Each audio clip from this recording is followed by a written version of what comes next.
नमस्कार दोस्तों, आपका बहुत बहुत स्वागत है। हमारा इस YouTube चैनल पर आज की कहानी आप सभी को बहुत पसंद आने वाली है।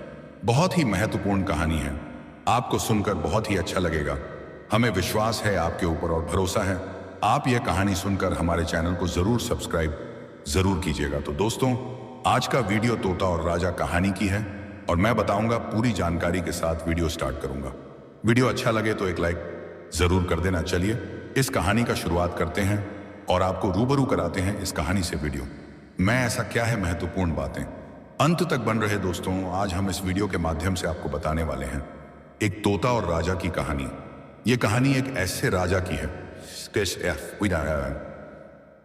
जिसके 3 बेटे थे और वह उन तीनों में एक काबिल बेटे की तलाश कर रहा था जिसे वह अपना उत्तराधिकारी बना सके।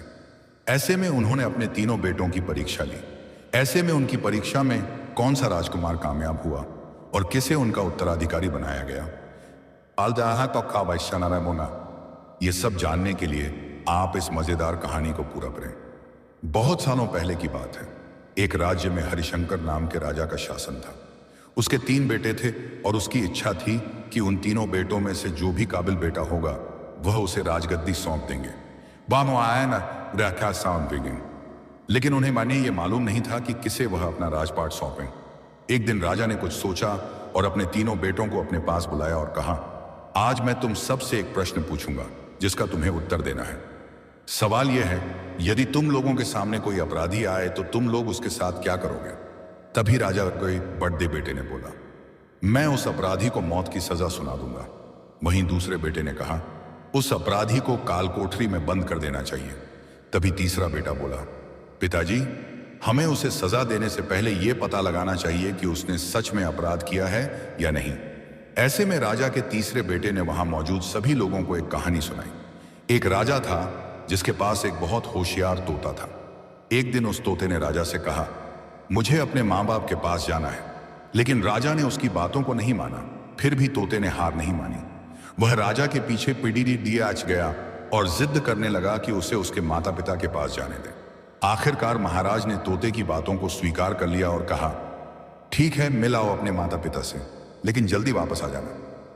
राजा ने तोते को सिर्फ 5 दिनों तक जाने का आदेश दिया और बोला,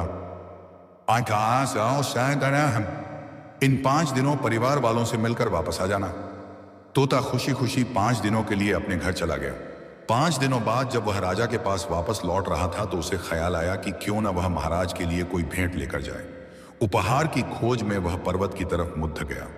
असल में वह राजा के लिए भेंट में अमृत फल लेकर जाना चाहता था। पर्वत पहुंचने में रात हो गई थी। तोते ने वहां से अमृत फल ले लिया, लेकिन अंधेरा होने की वजह से वह वहीं रुक गया। रात में जब तोता सो रहा था तभी वहां पर एक सांप आया और वह राजा वाला अमृत फल खाने लगा। सांप ने फल को खाया, इस वजह से उस फल में जहर फैल गया था। लेकिन तोते को इस बात का बिल्कुल भी अंदाजा नहीं था। अगले दिन जब तोता उठा तो वह उसी फल को लेकर महल की ओर बढ़ गया। रात में जब तोता सो रहा था तभी वहां पर एक सांप आया और वह राजा वाला अमृत फल खाने लगा। सांप ने फल को खाया, इस वजह से उस फल में जहर फैल गया था। लेकिन तोते को इस बात का बिल्कुल भी अंदाजा नहीं था। अगले दिन जब तोता उठा तो वह उसी फल को लेकर महल की ओर बढ़ा गया। रात में जब तोता सो रहा था तभी वहां पर एक सांप आया और वह राजा वाला अमृत फल खाने लगा। सांप ने फल को खाया, इस वजह से उस फल में जहर फैल गया था। लेकिन तोते को इस बात का बिल्कुल भी अंदाजा नहीं था। अगले दिन जब तोता उठा तो वह उसी फल को लेकर महल की ओर बढ़ा गया। महल पहुंचते ही तोता राजा के पास पहुंचा और बोला, महाराज, मैं आपके लिए अमृत फल लाया हूं। यदि आप इस फल को खाएंगे तो हमेशा के लिए अमर हो जाएंगे। यह सुनकर राजा बहुत खुश हुआ। उन्होंने तुरंत अमृत फल को मांगा। ऐसे में राजा के मंत्री ने उन्हें टोकते हुए पूछा, थोड़ा रुकिए महाराज, आप ये फल बिना जांच के कैसे खा सकते हैं? एक बार सुनिश्चित तो कर लीजिए कि तोता द्वारा लाया गया ये अमृत फल सही है या नहीं। राजा को मंत्री की बात सही लगी और उसने उस फल को तुरंत एक कुत्ते को खिलाने का आदेश दिया। उसके बाद फल का एक टुकड़ा कुत्ते को खिलाया गया। फल खाने के बाद कुत्ता मर जाता है। ये देखने के बाद राजा को बहुत गुस्सा आता है। राजा ने गुस्से में तोते के सिर को काट दिया और फल को फेंक दिया। ऐसे में सालों बीत गए और जहां फल फेंका गया था वहां एक पौधा निकल आया। राजा को लगने लगा कि यह उस जहरीले फल का अब पौधा है। इसलिए उसके फल को न खाने का आदेश दिया। कुछ समय बाद एक बूढ़ा आदमी उस पेड़ की छाया में थोड़ा आराम करने के लिए रुका। उसको भूख लगी थी और उसने पेड़ से फल तोड़ देकर खा लिया। उस फल को खाने के बाद वह बूढ़ा आदमी एक जवान व्यक्ति में बदल गया था। राजा ने जब यह देखा तो उसे हैरानी हुई। उसे समझ में आ गया कि वह फल जहरीला नहीं था। उनसे बहुत बड़ा गुनाह हो गया। उन्होंने बिना सोच विचार के बेचारे तोते को मार दिया। इस बात का राजा को बहुत पछतावा हो रहा था। इसकी वजह से वह मन ही मन में बहुत अफसोस जताने लगे। इसके बाद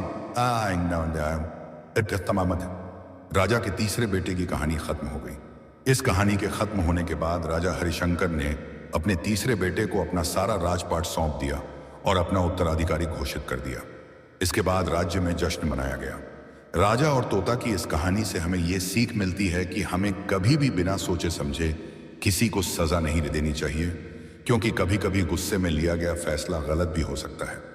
यह कहानी राजा रानी की कहानियों के अंतर्गत आती है, जिसमें यही बताया गया है कि कभी भी कोई निर्णय लेने से पहले उस विषय से जुद्दी जानकारी ले लेना चाहिए, वरना बाद में पछतावा करने से कुछ हासिल नहीं होता। राजा और तोता की नैतिक कहानी यह है कि हमें किसी को अहम जिम्मेदारी देने से उस इंसान की काबिलियत को जरूर जांचना चाहिए और उसके बाद ही कोई भरोसेमंद काम उन्हें सौंपना चाहिए। किसी को सजा देना मुश्किल नहीं होता, लेकिन जब तक निश्चित नहीं हो जाता कि सामने वाले व्यक्ति ने सच में वो अपराध किया है या नहीं, तब तक किसी को सजा देना गलत होगा। कभी कभी एक गलत फैसला आपको जिंदगी भर पछतावे में डाल देता है। इस कहानी का निष्कर्ष ये है कि किसी को उत्तराधिकारी चुनने से पहले उसकी काबिलियत को परखना जरूरी है। साथ ही यदि किसी को सजा देना है तो सबसे पहले यह जांच परख जरूर कर लेनी चाहिए कि उसने गलती सच में की है या नहीं, वरना एक गलत फैसला आपको हमेशा के लिए आत्मग्लानि में डाल देगा।